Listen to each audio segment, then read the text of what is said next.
Hello there, Kamurocho Lullaby, and welcome to my review of Yakuza 3 Remastered.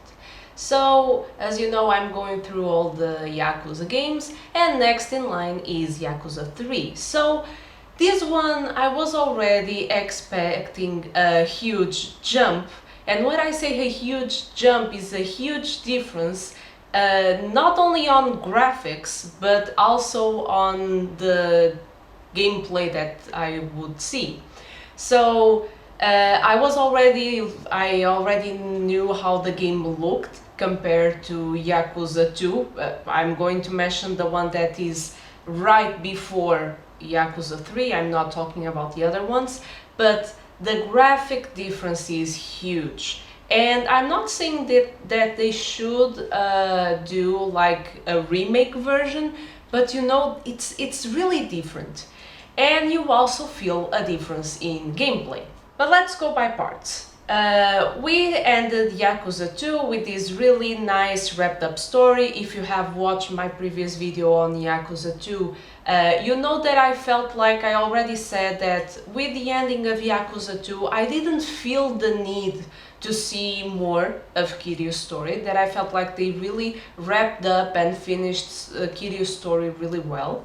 But we are here and we actually have still Yakuza 4, 5 and 6 with Kiryu. So in this game we start by knowing what he's doing nowadays. So he's managing an orphanage in Okinawa along with Haruka. He's still taking care of her and a bunch of other kids that are now part of the orphanage.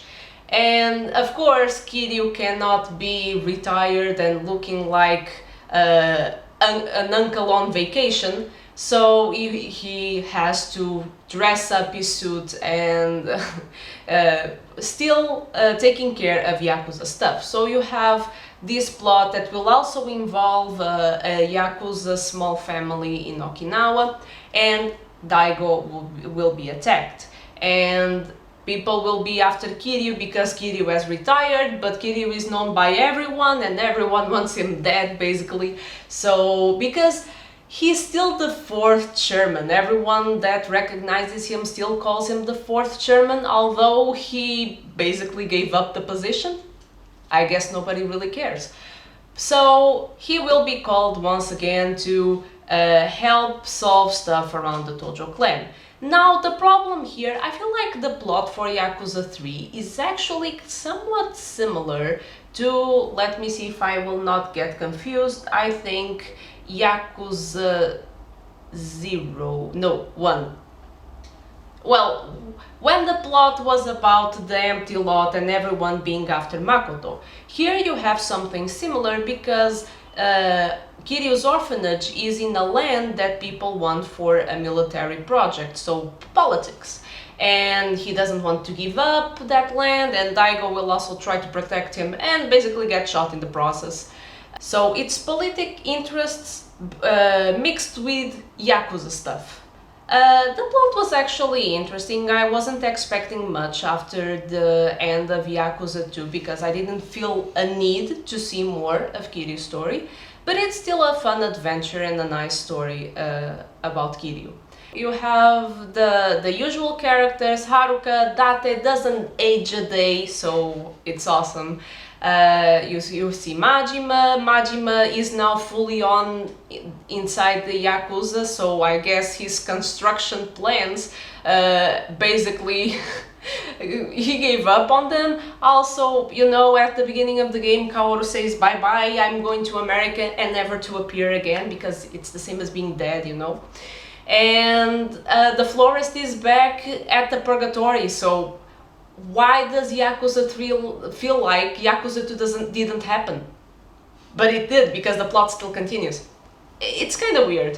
You feel like when you reach Yakuza 3, you feel like they wanted to cut with stuff from Yakuza 2, which for me, it's kind of weird. Because maybe it's weird for me because I really liked Yakuza 2. So that's why I feel like there's a gap there. About the gameplay, so you can feel differences in the way you play. So I played in normal, just like I played all the Yakuzas before, and I immediately felt a huge difficulty spike. So the controls are much heavier. The enemies, the grind, they stun lock, and it's a pain to get them to be susceptible to your punches. It's terrible. And sometimes they are really spammers, and they will just punch you, and you will try to, block their attacks, and you can't put your guard up. It's really difficult. But that was in the beginning. I was actually, in the beginning, I was even considering turning the difficulty to easy. But I was like, no, I will do this on normal just like I did all the other ones. And I did. And after a while, in the beginning I felt all these difficulties, but after a while I actually got used to it, and doing the grind was the same as in the Yakuzas before. The bosses, I still felt some difficulty. Imagine, I think the longer I took in the previous Yakuzas in the boss fight was maybe when I fought with Nishiki. I think that was one of the longest boss fights that I had. In this one, even the earliest boss fights, they were a pain. It took me like 15 minutes to defeat the dude, and they didn't have that much HP, So that was not justified. Also, you still have hit actions, but I feel like the hit actions, you have this moment, where Kiryu does a feel the heat. It's actually fun, the animation for that. But when you did the hit actions, I felt like they actually did less damage than doing the actual combos. So I felt like the hit actions didn't give you much of a reward when you did them. I don't know. You also have a new mechanic here, which is Revelations, which you can see as the cover of my video. So basically, Kiryu has now discovered the wonders of having a cell phone.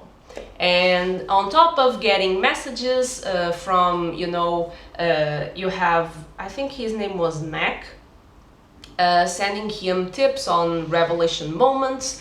You have messages for side quests, all that stuff. It's kind of similar to the pager that you had in previous Yakuzas. It's not a really huge new mechanic, but now you have the revelations moments. So these revelations are random moments on the street where Kiryu will basically witness a really funny story, and he will pop up his flip phone and record or take pictures of the moment and then share on his blog. It's really fun to read his comments on the blog about the revelation. But basically these are movements or combos or certain actions, fighting actions, that you can only learn through these revelation moments. I don't think I did all of them, but once again, when I play these kinds of games, I have never told in one of these review videos, oh, I did 100% on this game. I did all the side quests that I could find, and every side quest that I had a chance to do. I did the side quest with Haruka that we have been seeing since Yakuza 1, in which you find that weird couple, always on top of a rooftop, and they are discussing because she's like a hostess, I think, and he's just spending all his money on her. And you have a sub-story in each game, and in Yakuza 3 you also have a sub-story with them. And each time you see that story, it's like a roller coaster. It gets even crazier and crazier each time you hear the story. At this point she's saying that she cannot be with him because she's his sister. And the guy apparently is fine with that. I don't know, they are really confusing, but they are still a funny sub-story to see and follow and do. Especially because it's a sub-story with Haruka, and it's funny to go along with it. Also about Haruka, she had this really cool moment, they are trying to attack the orphanage, taking it down.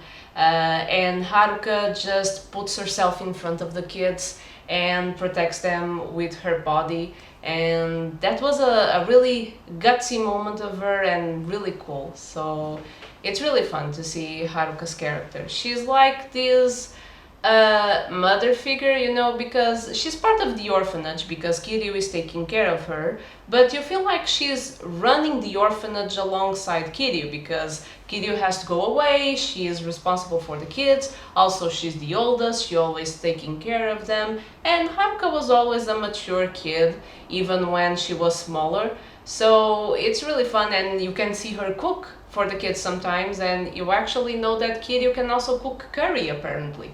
So that's funny to know. You are also introduced to new characters. So we have, like we talked, we have in Okinawa a new family, which is a new Yakuza family. I don't remember the name of the family actually, but you are introduced to three new characters, which are Rikia. He will basically first attack Kiryu, but then he will take a shine to him and basically follow him around and call him Aniki all the time. Even though Kiryu didn't ask for it. But you know, Kiryu is like that meme about the dad that doesn't want the dog and then the dad and the dog are like inseparable. Kiryu is a lot like that with a lot of people, and Rikia is one of them. And Rikia is actually a really interesting and likable character, and I got really emotional at a final part of the game where you have this really emotional moment between him and Kiryu, and that was something. And you also have Miki. Miki is a fun character, and you have the leader of the Yakuza family. I don't remember his name, but you know, it's this old guy. He has some